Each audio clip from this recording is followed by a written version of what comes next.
मैं Divyanka Tripathi Dahiya crime petrol सतर्क women against crime की इस श्रृंखला में आपका स्वागत करती हूँ। धैर्य, समय और उम्मीद से बना हुआ वो बांध है जिसके टूटने का खतरा हमेशा ही बना रहता है। लेकिन जिंदगी में कभी कभी ऐसे मौके आते हैं जब हमारे पास धैर्य के अलावा और कुछ नहीं होता। कुछ ऐसा ही हो रहा था हमारी आज की कहानी में एक पिता के साथ।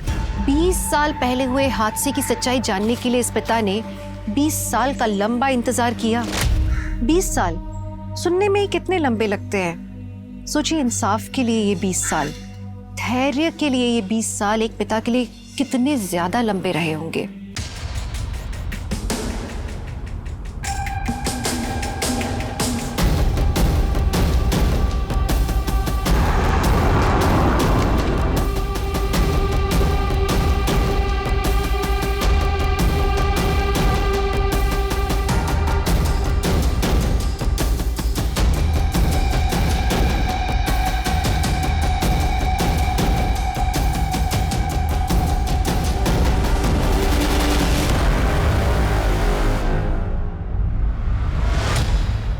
इस केस को 20 साल हो गए हैं जेनिफर।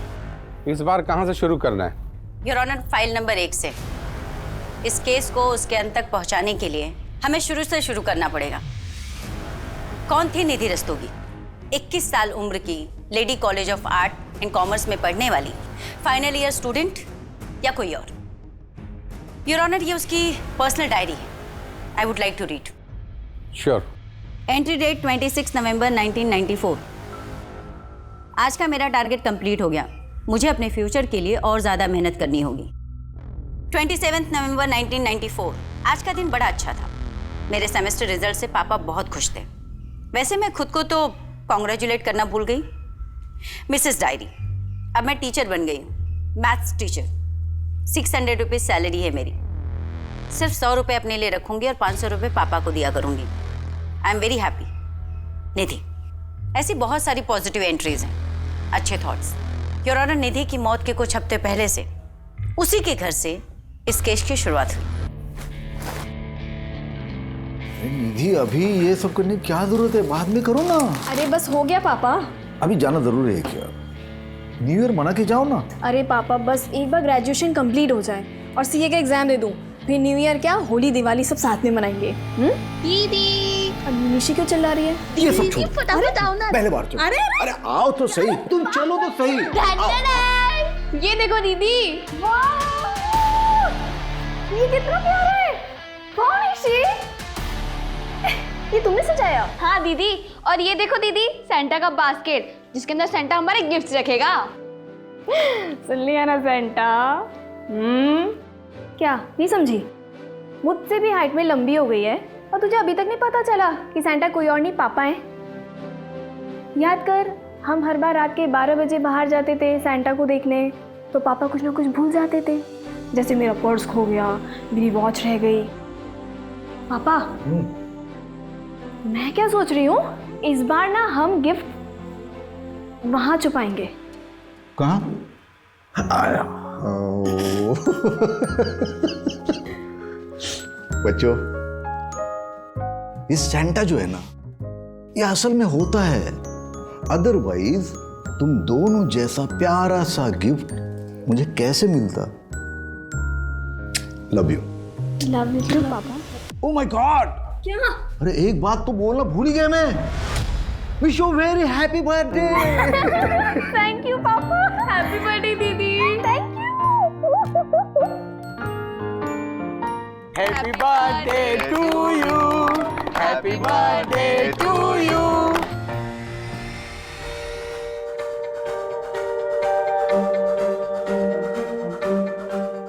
निधि की पढ़ाई लिखाई में तो बहुत खर्च होता होगा ना, क्योंकि पंजिम के अच्छे कॉलेज में पढ़ती है ये।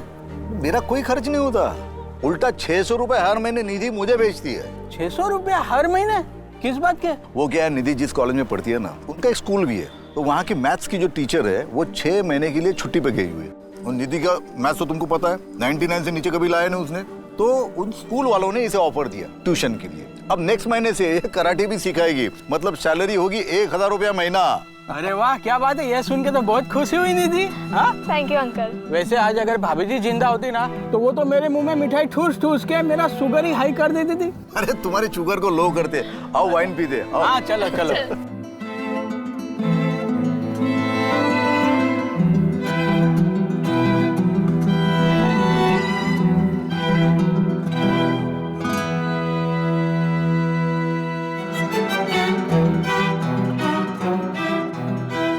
टेक केयर बेटा। और हाँ, 24 घंटे ना किताबों में घुसे मत रहना, थोड़ा खाने पीने का भी ध्यान रखना है? अभी 53 किलो की हो तुम, अगर 52 भी हो जाओगे ना तो उन हॉस्टल वालों की खैर नहीं बता रहा हूँ। 55 की हो जाऊंगी बस। अरे वो इतना भी खाने पीने का ध्यान मत रखना, पढ़ाई पे कंसंट्रेट करना, पढ़ाई मन लगा के कर। और हाँ, wish you very happy new year in advance. Happy new year in advance पापा। हैप्पी न्यू ईयर दी। Happy new year. और हाँ, फोन जरूर करना। हर साल अपने क्लास में आने वाली टॉपर, एक माहिर कराटे फाइटर और उससे भी कहीं ज्यादा हैप्पी गो लकी, एक खुश मिजाज लड़की। योर ऑनर, अगर आज वो जिंदा होती तो उसकी कहानी कुछ और होती, पर अक्सर देखा गया है कि सबसे ज्यादा ब्राइट चमकने वाला हीरा किसी ना किसी की आंख में खटकते रहता है। निधि के साथ भी वैसा ही कुछ। 1 2 3 4। हाँ हाँ हाँ हाँ, और ऊपर हाँ। तो आज हम क्लास यहीं पे एंड करते हैं। कल हम शाम को 5 बजे मिलेंगे, 5 PM sharp. Okay? Thank you ma'am. Thank you. Hi Nidhi, काफ़ी अच्छा फीडबैक है तुम्हारा, स्टूडेंट्स भी तुम्हें काफ़ी पसंद करने लगे। एक बार अपनी पढ़ाई पूरी कर लो, उसके बाद मैं तुम्हें as senior math teacher promote करवा दूँगा। सैलरी भी अच्छी होगी, साथ में अपना B.Ed भी कर लेना। Thank you very much sir. अरे थैंक यू की कोई बात नहीं, यू डिजर्व इट। अच्छा, तुम्हारे पास मेरा लैंडलाइन नंबर है, कोई भी काम हो कॉल मी एनी टाइम, दिन हो या रात, सोचना मत, just come to my home. Take care. Take care sir.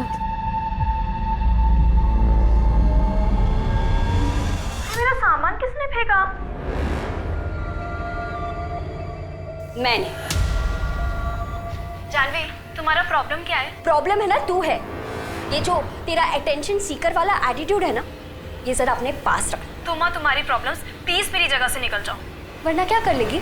हाँ, 2-4 कराटे के मूव्स दिखाएगी। चल दिखा, चल दिखा दिखा जानवी। ओए, क्या हो रही है? चलो दोनों अपनी जगह पे। वार्डन दीदी, प्लीज मेरा रूम चेंज कीजिए, मुझे यहाँ नहीं रहना। वार्डन दीदी, आप है ना इसको इस सड़ियल रूम में रहने दीजिए, आप मेरा ही रूम चेंज करवा दीजिए। Janvi, mind your tone.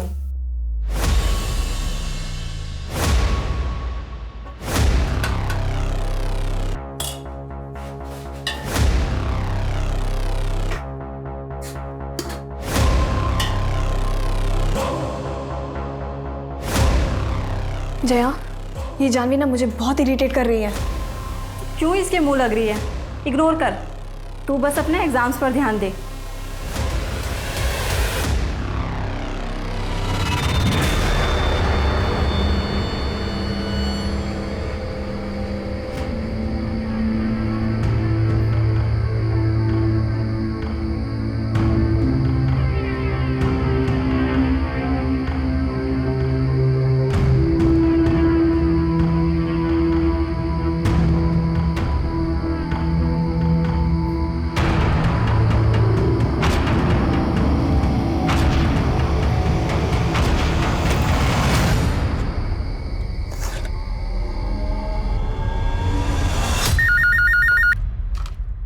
Hello पापा।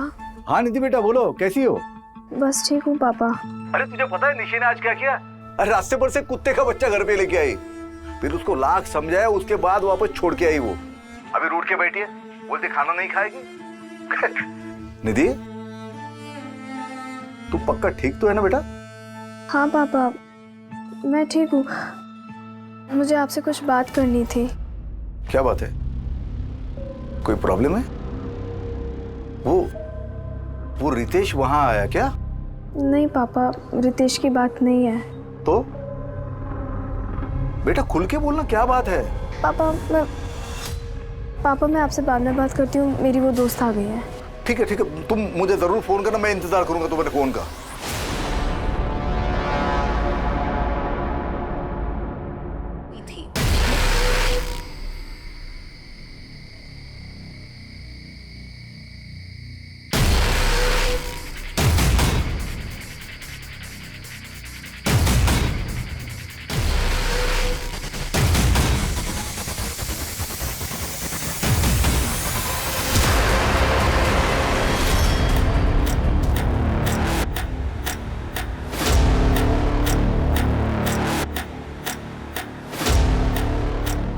सर फोन आया था, कुछ सामान बिखरा हुआ है और लड़की सुबह से गायब है। सारे हॉस्टल को अच्छे से चेक करो। सर सर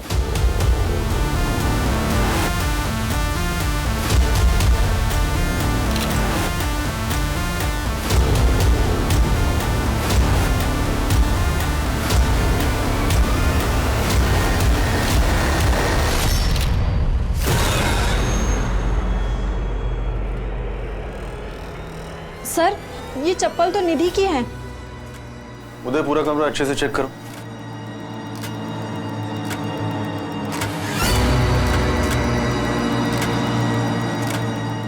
इसमें तो आज की डेट लिखी है, मतलब वो सुबह लापता होने से पहले अपने मैथ्स के सम सॉल्व कर रही थी। हाँ सर, फ्रिज के पास एक पानी की बोतल मिली है और हॉस्टल के बैक साइड पे एक स्लीपर।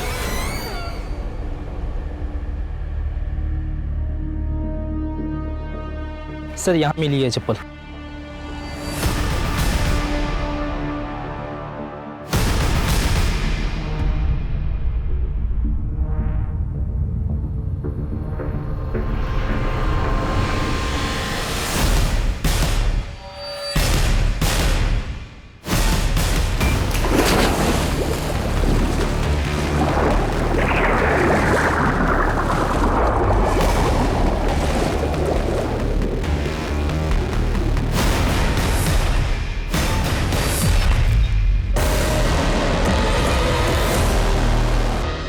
पापा मैं आपसे बाद में बात करती हूँ, मेरी वो दोस्त आ गई है। निधि क्या हुआ यार, तू बहुत परेशान लग रही है। नहीं बस सब ठीक है। क्या बात है, तेरी आंखें क्यों भरी हुई है? पता नहीं यार, मुझे मेरी तबीयत कुछ सही नहीं लग रही। सोच रही कुछ दिनों के लिए घर चली जाऊँ। Prosecution witness number 4 Jaya D'Souza, Nidhi की रूममेट और उसकी काफी अच्छी दोस्त। एग्जिबिट नंबर 13 पेज 3 पैरा 5 में दिए हुए उसके स्टेटमेंट के हिसाब से निधि अपनी मौत के 2-3 दिन पहले से काफी अपसेट दिख रही थी। योर ऑनर, हॉस्टल के सारे स्टाफ और स्टूडेंट्स के स्टेटमेंट एग्जिबिट नंबर 13 से एग्जिबिट नंबर 22 के बीच में।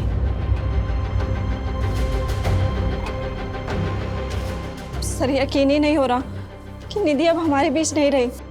पता नहीं उसने ये सब किया ही क्यों। क्या तुम्हें लगता है ये आत्महत्या हो सकती है? सर उसकी फैमिली में सुसाइड हिस्ट्री रही है, उसकी माँ ने भी सुसाइड किया था, और अगर निधि की लाइफ में कुछ प्रॉब्लम्स रही होगी तो हमें उसके बारे में कुछ नहीं पता। आर यू श्योर ये सुसाइड हो सकता है? सब एक्सीडेंट भी हो सकता है। कुएं के पास का इलाका चिकना है, कई बार मेरा भी पैर फिसल गया। हो सकता है निधि के साथ भी कुछ ऐसा ही हुआ। सर इंस्पेक्टर प्रमोद माथुर है। बच्ची ने सुसाइड कर ली। आप कौन? सतीश माथुर, इस इंस्टीट्यूशन का ट्रस्टी। देखिए इंस्पेक्टर, ये जो कुछ भी हुआ है इसे जल्दी से वाइंड अप कीजिए। बच्चे डरे हुए हैं, फालतू का तमाशा हो रहा है। देखिए हमें शक है ये सुसाइड के अलावा भी कुछ हो सकता है, तहकीकात तो करनी पड़ेगी। ठीक है, जो कुछ भी करना है आधे घंटे में कीजिए और निकलिए यहाँ से। नीलिमा जी, बच्ची के परिवार वालों को फ़ोन कर दीजिए, जो भी मदद हो सके कीजिए, थोड़े बहुत पैसे भी दीजिएगा।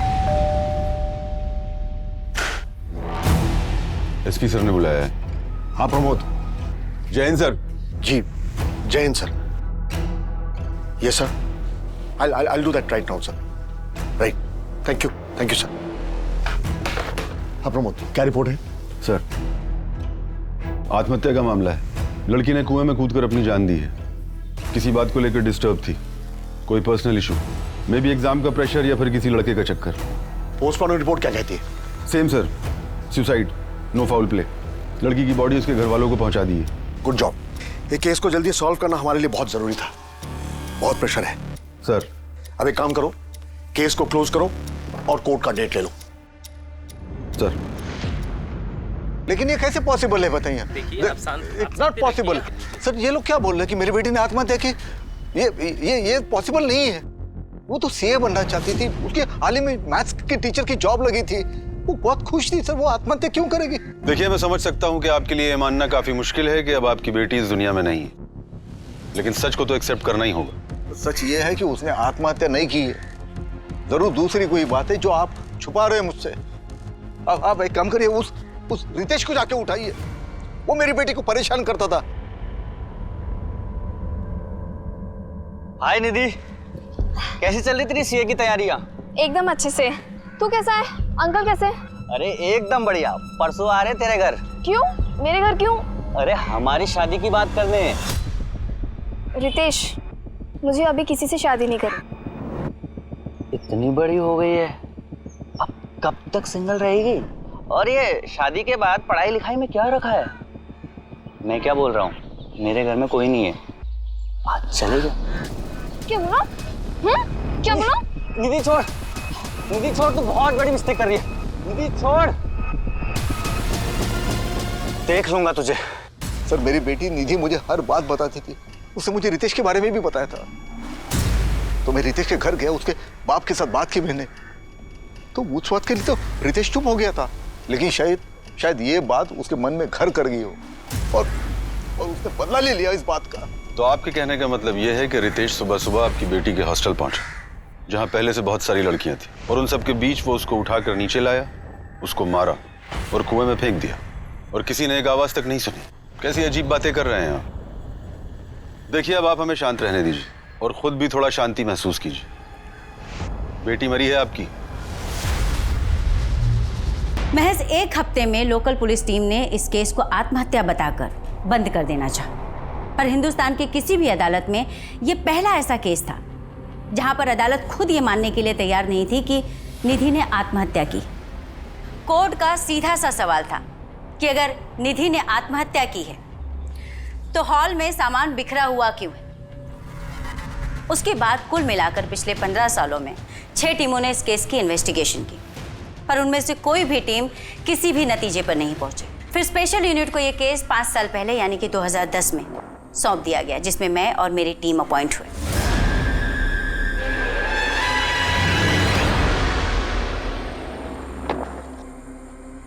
मैम, अब तक 6 टीम ने इस केस को सुसाइड बताया है और सबने रिक्वेस्ट की है कि इस केस को क्लोज कर दिया जाए, लेकिन 7वीं टीम का ऐसा कोई इरादा नहीं।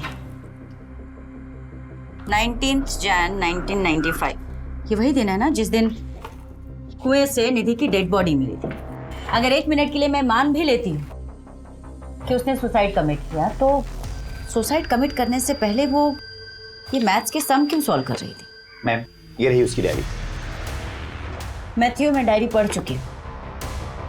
उसकी डायरी के एक भी पेज को देखकर ऐसा नहीं लगता कि वो सैड थी या सुसाइडल टेंडेंसी की थी। हर पेज पर कुछ ना कुछ positive, happy, cute, excited, bright future, bright सोचने वाली लड़की। एक्सेप्ट 16 जन 1995 उसकी डेड बॉडी मिलने के 3 दिन पहले। 3 दिन पहले से उसने डायरी लिखना बंद कर दिया था। आखिर उन 3 दिनों में ऐसा क्या हुआ था जिसने उसके डायरी लिखने के रूटीन को खत्म कर दिया? इस केस को बीते हुए काफी साल हो चुके हैं, हमें फाइल्स और पेपर्स के अलावा मिलेगा क्या? सच जिसको तलाशने के लिए मैं यहाँ आई। मैथ्यू, हम माँ बाप अपने बच्चों को अपने से दूर इसलिए भेजते हैं कि वो पढ़ लिख कर हमसे बेहतर करें जिंदगी में। बेचारी 21 साल की बच्ची थी, और जब आपके बच्चे के साथ ऐसा कुछ हो जाए तो आपकी अंदर तक रूह कांप जाती।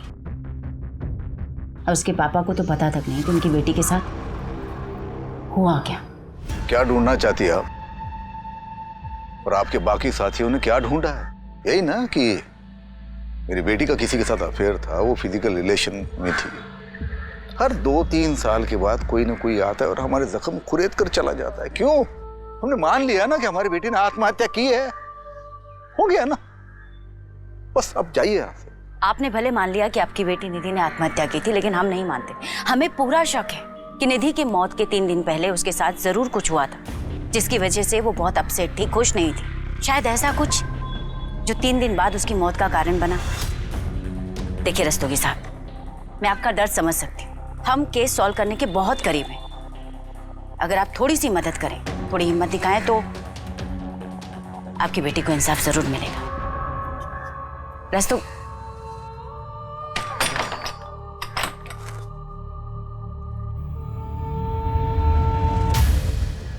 मैम, ये रही निधि की ऑटोप्सी रिपोर्ट।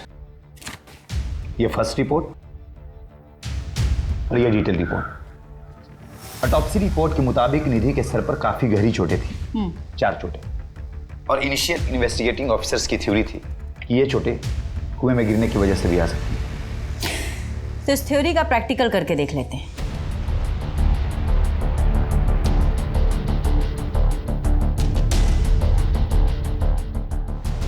मैनिक्विन लाओ।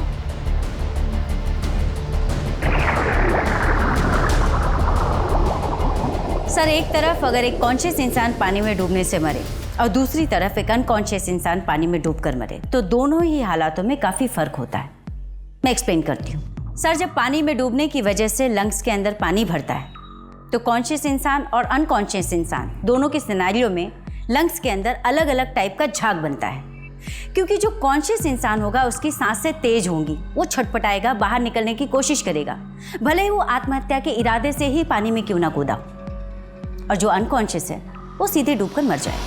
निधि के लंग्स कंडीशंस को देखकर ये साफ साफ पता चलता है कि पानी में डूबते वक्त वो कॉन्शियस नहीं थी। मतलब ये सुसाइड नहीं, एक्सीडेंट भी तो हो सकता है। पैर फिसल गया हो, चोट लग गई हो और गिर गई हो। एक्सीडेंटली कुएं में गिरने की वजह से अगर किसी को चोट लगेगी तो 1 या 2 बार लगेगी, 4 बार नहीं। अगर 4 बार लगी तो कैसे? सर, इतने सालों बाद उस कुएं या उस हॉस्टल से कुछ भी मिल पाना इम्पॉसिबल था। इसलिए इस केस को सिर्फ लॉजिकल इन्वेस्टिगेशन के अप्रोच से ही सॉल्व किया जा सकता है। इसलिए मैंने और मेरी टीम ने पुरानी रिपोर्ट्स में दी गई जानकारियों के हिसाब से इस केस को रीइमेजिन करने की कोशिश की।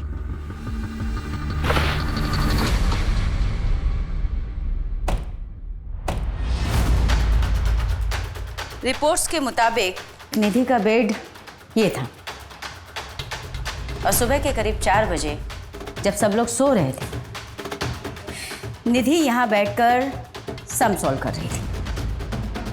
सम सॉल्व करते करते सुबह के करीब 4 बजे उसे प्यास लगी और वो फ्रिज का पानी पीने के लिए नीचे चली।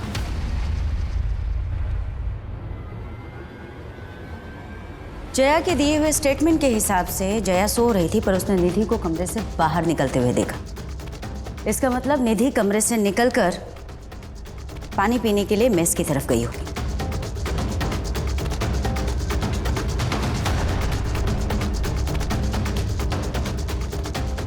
पुलिस फाइलिंग के हिसाब से आज से 15 साल पहले फ्रिज यहाँ कहीं था जहाँ पर उन्हें एक गिरी हुई बोतल भी मिली थी। शायद वही बोतल जिससे निधि ने पानी पिया होगा। पोस्टमार्टम रिपोर्ट के हिसाब से निधि की डेथ सुबह 6 बजे के करीब हुई, जबकि वो पानी पीने के लिए अपने कमरे से सुबह 4 बजे नीचे उतरी, यानी कि 2 घंटे। इन 2 घंटों में उसके साथ क्या हुआ? 1 मिनट के लिए मान लेती हूँ कि उसकी हत्या 20 से 30 मिनट में हुई, फिर भी बचे 1.5 घंटे। 1.5 घंटे निधि कहाँ थी? मैम, रिपोर्ट के मुताबिक नीलिमा इस कमरे में रहा करती थी। नीलिमा इस हॉस्टल की केयर टेकर हुआ करती थी, लेकिन हादसे वाली रात नीलिमा ने तो कुछ देखा और ना ही कुछ सुना। ऐसे लगता है निधि को किसी ने हिप्नोटाइज करके बड़े आराम से सब कुछ करा दिया। क्या हुआ मैडम? कुछ पता चला आपको? इन्वेस्टिगेशन हो रही है, पता भी चल जाएगा। देखिए मैडम, बच्चियां बाहर धूप में खड़ी हैं, आप लोग ऐसे बार बार आ जाते हैं, अच्छा नहीं लगता। अब आपका हो गया ना सब, जाइए और रिपोर्ट फाइल कीजिए। और क्या फाइल करूं रिपोर्ट में? यही कि बच्ची बीमार थी, परेशान थी। तो आप ही हैं जो अभी तक सबको नरेशन देते आए हैं। ये इसका मतलब आप ही का हाथ है मर्डर? अरे मैडम, मर्डर वर्डर कुछ हुआ ही नहीं था, और मुझ पर इल्ज़ाम लगाने से पहले अब सबूत लेकर आइए। आपसे पहले भी बहुत टीमें आई, खूब छानबीन की, हीरो बन गए सब लोग। फाइनली केस क्लोज करके चले गए ना, आप भी चली जाएंगी।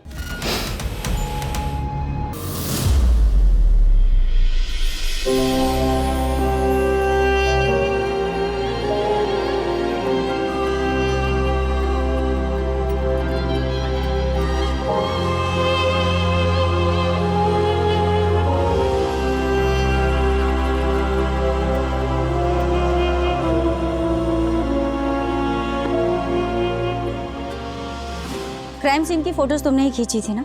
कुछ अजीब सा लगा था तुम्हें, जिससे हमें ये पता चल सके कि एग्जैक्टली उस रात हुआ क्या था? आपके पास डेड बॉडी के सिर्फ 3 फोटो हैं, मैंने 7 सबमिट किए थे। 7?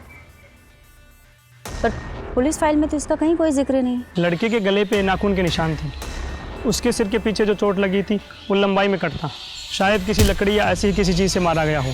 लेकिन कोर्ट में सिर्फ 3 ही फोटो सबमिट हुई। तो बाकी की 4 फोटो तुम्हारे पास हैं? 15 साल हो गए मैडम, उस वक्त हमारा काम सिर्फ रील पे चलता था। रील और कैमरा दोनों तोड़ दिए गए हमारे। किसने तोड़ा? आपकी हर एक टीम को बताया था मैडम। पहली टीम पर ऊपर से बहुत प्रेशर था, शायद कोई पहुंचा हुआ आदमी शामिल था। स्टेटमेंट दोगे? कितनी बार दूं सर? ठीक है मैडम, दे देते हैं, लेकिन होगा क्या? आपके पास भी किसी ऊपर से फ़ोन आएगा और आप भी स्टेटमेंट सबमिट नहीं कर पाओगे। पहुंचा हुआ आदमी? आखिर कौन है ये पहुंचा हुआ आदमी जिसने आज से 15 साल पहले पुलिस, रिकॉर्ड, स्टेटमेंट सब कुछ मैनेज कर लिया? जरूर पहले की टीम्स पर इस आदमी का दबाव रहा होगा। कहीं हम पे भी ये दबाव बनाया तो? नहीं मैं अब 15 साल हो चुके, मुझे नहीं लगता कि अब वो कुछ कर पाएगा। पर फिर भी अगर हम पे कोई प्रेशर आया तो? फिर तो और अच्छा हो, हमें आसानी होगी उसे ट्रैक करने में। मैडम, पिछले 15 सालों में टीवी पर न जाने कितने सारे केसेस सुने, सबको इंसाफ मिला, कुछ नहीं तो अरेस्ट तो हुआ, लेकिन मेरी निधि को आज तक इंसाफ नहीं मिला। सर, माफी चाहती हूँ, आपको अपनी बेटी के इंसाफ पाने के लिए इतना लंबा इंतजार करना पड़ा, बट आई प्रॉमिस कि मैं पूरी ईमानदारी से इन्वेस्टिगेशन करूंगी, एक भी पहलू नहीं छोड़ूंगी। बेटी के खोने का दर्द क्या होता है मैं समझ सकती हूँ, मेरी भी एक 6 साल की बेटी है। सर, मैं जानना चाहती हूँ कि इन 15 सालों के दौरान जो भी टीम इन्वेस्टिगेशन कर रही थी, कभी भी आपको ऐसे महसूस हुआ कि उन पर कोई दबाव डाला जा रहा है, उन्हें प्रेशराइज किया जा रहा है कि वो केस को रफा दफा कर दें?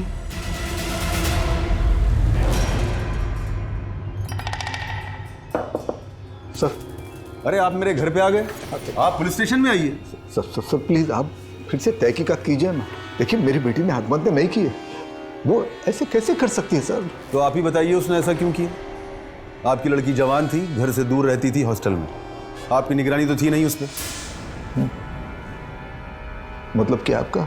मतलब ये है कि हमने हॉस्टल के आसपास पता किया था, किसी लड़के के साथ घूमती थी, वो भी मोटरसाइकिल पर। वो तो आपकी इज्जत के बारे में सोच के मैंने डॉक्टर से कहा था कि इस एक्टिविटी के बारे में रिपोर्ट में ना लिखे। क्या? जी हाँ, शारीरिक संबंध थे उसके। आइंदा मत आना, क्योंकि हम ये केस बंद कर चुके हैं। चलो अब जाओ यहाँ से। देखिए सर, आपको अगर हमें इंसाफ नहीं दिलाना है तो मत दिलवाइए, लेकिन मेरी बेटी को यूं बदला मत कीजिए। आपसे हमें कोई उम्मीद नहीं है।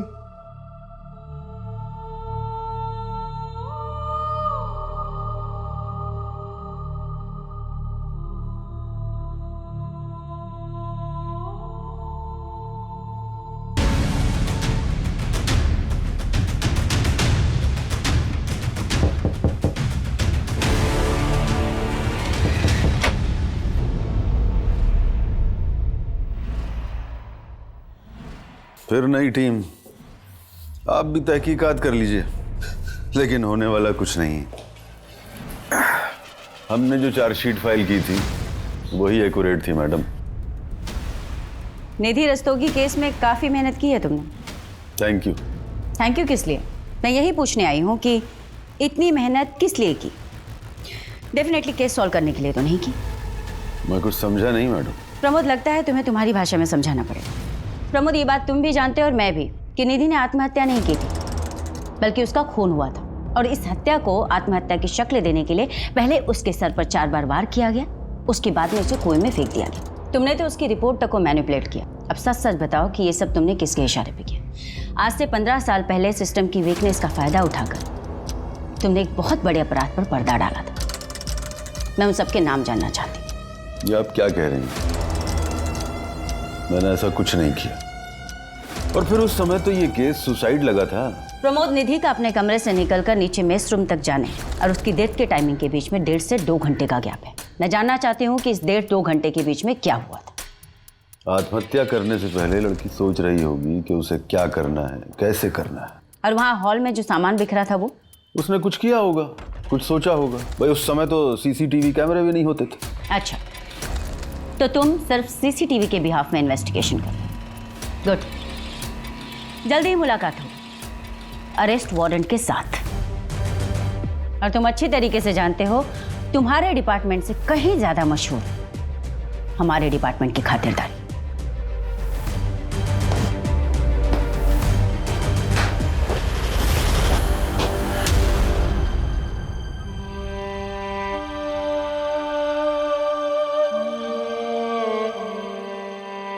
पापा, मैं ना ये सब उंगलियों पे जोड़ जोड़ के ना तंग आ गई हूँ। प्लीज सैंटा को बोलो ना इस बार एक कैलकुलेटर गिफ्ट कर दे। निधि बेटा, ये तुम्हारा कैलकुलेटर। अरे हाँ, इस केस में एक नई ऑफिसर आई है। हाँ, जानता हूँ, कहीं आए कहीं गए, और मैं हर बार उम्मीद लगा लेता हूँ। क्या करूँ बेटा, आगे ही नहीं जा पा रहा हूँ।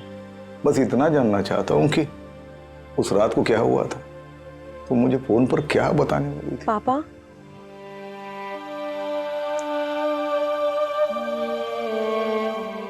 हर बार यही सोचता हूँ कि अगर थोड़ा सा फोर्स करके उसी रोज पूछ लेता, क्या पता शायद दूसरे दिन में तुम्हें मिलने चला आता, और शायद आज तुम हमारे साथ होती।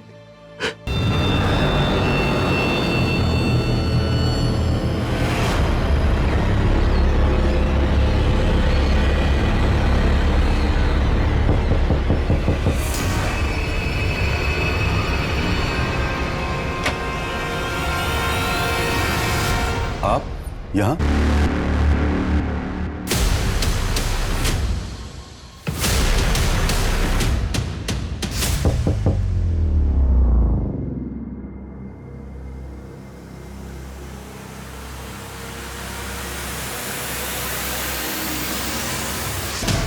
Your honour, inspector Pramod Sharma ji को जहर देकर मारा गया था। इंस्पेक्टर प्रमोद शर्मा की टीम इस केस पर काम करने वाली पहली टीम थी जिन्होंने निधि की डेड बॉडी, उसके कपड़े, उसका रूम अच्छे से देखा और इस केस से जुड़े सारे एविडेंस कलेक्ट किए थे। बट अनफॉर्चुनेटली इस केस से जुड़ी बहुत सी इंपॉर्टेंट चीज़ें उन्होंने प्रिजर्व नहीं की, जैसे कि विक्टिम के कपड़े और भी कई सामान। उस मर्डर वेपन तक को नहीं ढूंढा जिससे कि निधि के सर पर 4 बार वार किया गया था। पर कहते हैं योर ऑनर कि बुरा चाहने वाला 100 बुराई क्यों ना करे, किसी की एक अच्छाई उन 100 बुराइयों पर भारी पड़ती।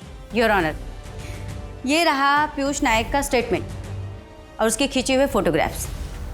योर ऑनर, जो कोई भी बहुत ही पावरफुल और पहुंचा हुआ इंसान है, तभी पुलिस इन्वेस्टिगेशन से लेकर एविडेंस डिस्ट्रॉय करवाने तक हर जगह उसका अच्छा खासा इन्फ्लुएंस है। योर ऑनर, मुझे लगता है इंस्पेक्टर प्रमोद शर्मा जी की हत्या में भी उसी का हाथ होगा। जानवी जी, हमें पता चला है कि निधि के साथ आपकी बहुत अच्छे से बनती नहीं थी। तो 15-20 सालों बाद आप मेरे पास आ गई। आपको पता है मेरे पिताजी मंत्री हैं, वो भी पिछले 25 सालों से। आप गलत जगह हाथ डाल रही हैं। आई एम सो सॉरी, हमारे प्रोफेशन का हिस्सा है इंक्वायरी करना, सो वी आर हियर। वैसे आपके पिताजी काफ़ी अच्छी पहुंच रखते हैं, पैसे वाले भी आप। अब आप सही समझ रही हैं। आपको कुछ ज़रूरत हो तो बताइए। जी नहीं, थैंक यू। मैडम जी, चाय तो पी के जाइए। नेक्स्ट टाइम पक्का। इसके बाप की कुंडली निकलवाओ। अगर ये लोग इतने ही पहुंचे हुए हैं तो जानवी जरूर इस केस में इन्वॉल्व होगी।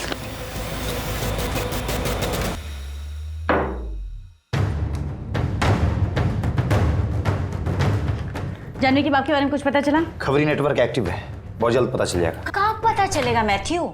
हम जितनी इन्वेस्टिगेशन करते जा रहे हैं, हर लीड हमें डेड एंड की तरफ लेके जा रही है। हर कोई कहता है कोई पहुंचा हुआ आदमी इन्वॉल्व है, पहुंचा हुआ आदमी इन्वॉल्व है। कौन है ये पहुंचा हुआ आदमी? हमें ये पता कैसे चलेगा? मैथ्यू, 1995 और उसके 2-4 साल आगे पीछे की सभी फाइल, सभी न्यूज़पेपर, सभी मैगजीन्स खंगालो और पता करो कि उस वक्त पंजिम में कौन से ऐसे बड़े लोग थे जो चर्चा का विषय थे या चर्चित थे। ऐसे तो कई सारे नाम मिलेंगे, किस किस से बात करें? करेंगे, सभी से बात करेंगे। मैम, मुझे नहीं लगता कि इस केस में हम लोगों को कुछ मिलने वाला है। नहीं मैथ्यू, कभी कभी बड़े से बड़े ताले को खोलने के लिए ना एक छोटी सी चाबी की जरूरत होती है। हमें भी बस वो छोटी सी चाबी चाहिए, ताला अपने आप खुलेगा।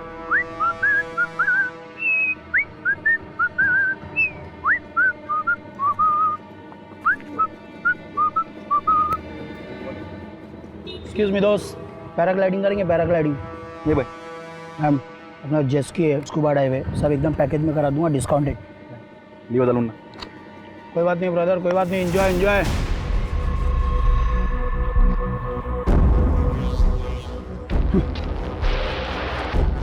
अब घर पे उड़ के जाना। नदीम अहमद पेशे से चोर, लेकिन इस केस में एक बहुत ही इंपॉर्टेंट कैरेक्टर है। भैया एक चाय देना कुल्हड़ वाली। Thank you.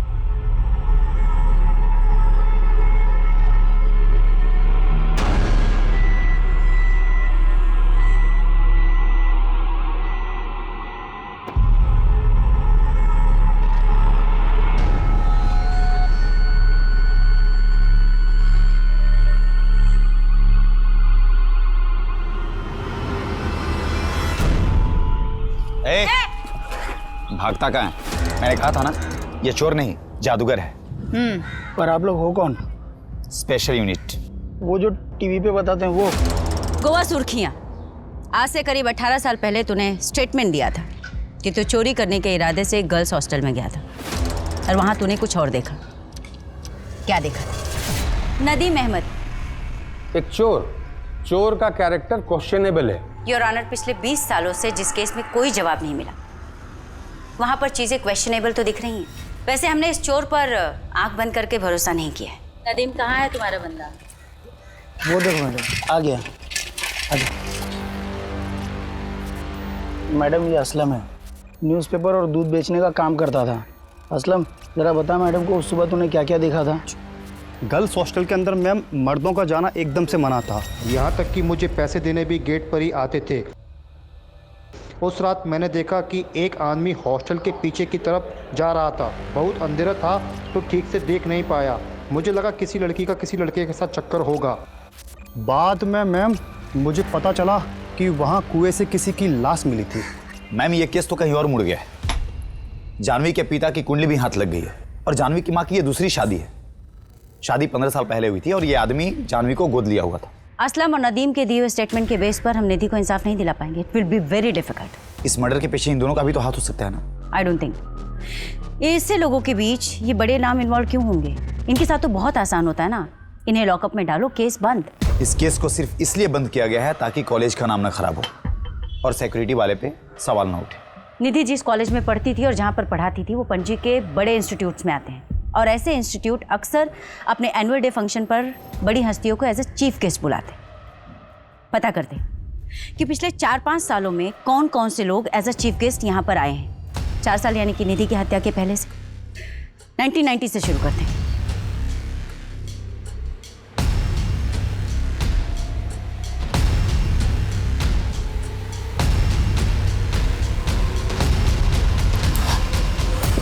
मैम मैंने सारे फोटोज देखे और इन फोटोज में मुझे कुछ पावरफुल लोग दिखे, लेकिन कनेक्शन कैसे ढूंढेंगे? मैथ्यू, मुझे लगता है ना कि हमें नए सिरे से शुरुआत करनी चाहिए।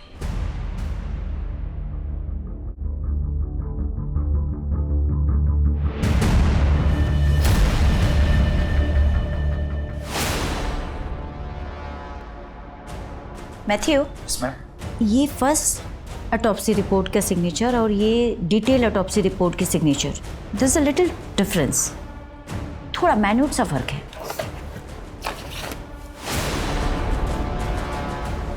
आप बिल्कुल सही कह रही हैं। दोनों सिग्नेचर के फ्लो में थोड़ा फर्क दिख रहा है। लगता है किसी दूसरे ने की है इस सिग्नेचर को। डॉक्टर शिवदर्शन रेड्डी, मैं sir Jennifer Pereira, special unit officer. Nidhi Rastogi case याद होगा आपको? बराबर याद है। 20 साल से वेट कर रहा हूँ, कोई तो आएगा मेरे पास इन्वेस्टिगेशन करते हुए। आजकल जहाँ टेक्नोलॉजी से लेकर सिक्योरिटी तक सब कुछ इतना एडवांस हो चला है, फिर भी कई केसेस में मैनिपुलेशन होता रहता है। तो इमेजिन कीजिए 20 साल पहले क्या कुछ नहीं होता होगा। आपका मतलब है इस केस की पोस्टमार्टम रिपोर्ट के साथ भी मैनिपुलेशन हुआ? उस बच्ची के साथ हुआ था। तो ये बात ऑटोप्सी में क्यों नहीं लिखी गई? लिखी गई थी, मगर कोई तो था जो ये चाहता था कि रिपोर्ट से ये सब कुछ मिटा दिया जाए। क्या आप हमें उसका नाम बता सकते हैं? जी नहीं, हम पे वो प्रेशर पुलिस टीम के थ्रू डाला जाता था। आपके इन्वेस्टिगेशन ऑफिसर्स इस केस को सुसाइड केस बताकर हमेशा के लिए क्लोज कर देना चाहते थे। क्या आप स्टेटमेंट देंगे? निधि रस्तोगी केस में आप भी इन्वॉल्व थे ना? मैं जानना चाहती हूँ कौन प्रेशराइज करवा रहा था। कौन नहीं करवा रहा था प्रेशराइजमेंट, बस सभी तो लगे हुए थे इस केस को ख़त्म करने में। मुझे भी धमकियाँ मिली। 21 साल की बच्ची थी वो। आपने भी तो प्रेशराइज किया था डॉक्टर रेड्डी को, नहीं? उदय जी, आई कैन अंडरस्टैंड। उस समय आपके पास पावर नहीं थी, पर आज मैं आपको पावर दे रही हूँ। आप रिवॉल्व कर सकते हैं। देखिए, एक एक्स गवर्नमेंट ऑफिसर की स्टेटमेंट बहुत मैटर करती है। अगर आप अपनी स्टेटमेंट दे दें तो एक परिवार को जस्टिस मिल जाएगा। नहीं मिलेगा जस्टिस मैडम। मैंने गिल्ड में रिजाइन दे दिया, लेकिन प्रमोद सर के साथ जो हुआ उसके बाद मुझे अपने और अपने परिवार की सिक्योरिटी के बारे में सोचना था। मैं गारंटी देती हूँ आपकी सिक्योरिटी की। 20 साल से एक बाप वेट कर रहा है जिसे पता ही नहीं कि उसकी बेटी के साथ हुआ क्या था, क्या हुआ था उस रात। अगर आप हिम्मत करेंगे तो इस बाप को जस्टिस मिल जाएगा। सॉरी मैडम, मैं सिर्फ इतना ही बोल सकता हूँ कि जो लोग इस केस में इन्वॉल्व है वो इस केस में जस्टिस नहीं होने देंगे।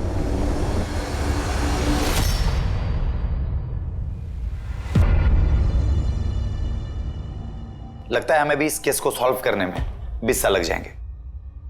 पता काफी लोगों को है, पर कोई कुछ नहीं कहना चाहता। नीलिमा इस हॉस्टल की केयरटेकर हुआ करती थी, लेकिन हादसे वाली रात नीलिमा ने तो कुछ देखा और ना ही कुछ सुना। नीलिमा का कमरा मेस रूम के बगल में, माना कि वो सो रही थी, पर कुछ तो आवाज सुनी होगी उसने। मैथ्यू, वो नीलिमा की फाइल देना, उसकी पिक्चर सर। ये रही।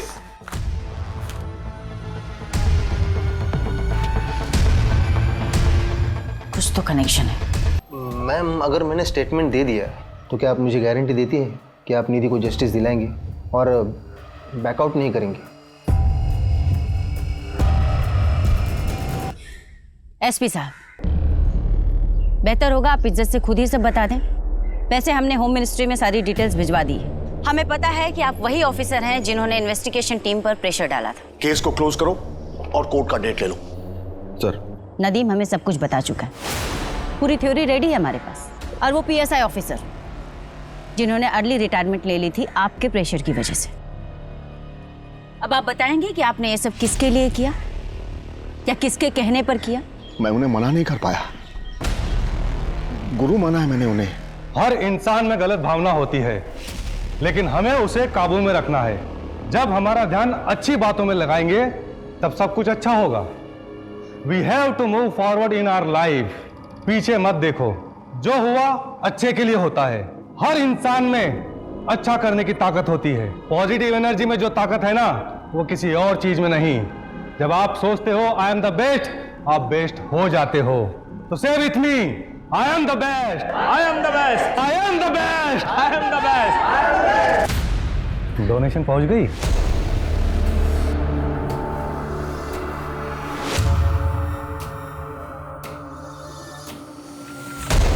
गुरुजी उस दिन किसी को भी याद कर सकते थे, लेकिन उन्होंने मुझे बुलाया। मेरे तो भाग्य ही खुल गए।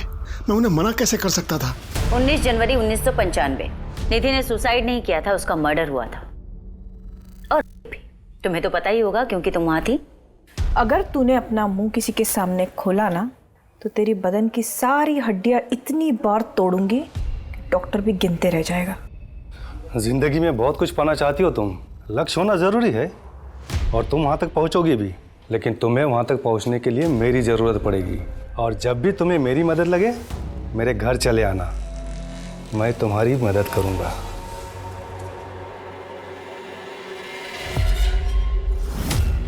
आज जब गुरुजी आए थे ना तुम सबसे मिलने, उन्हें तुम बहुत पसंद आई।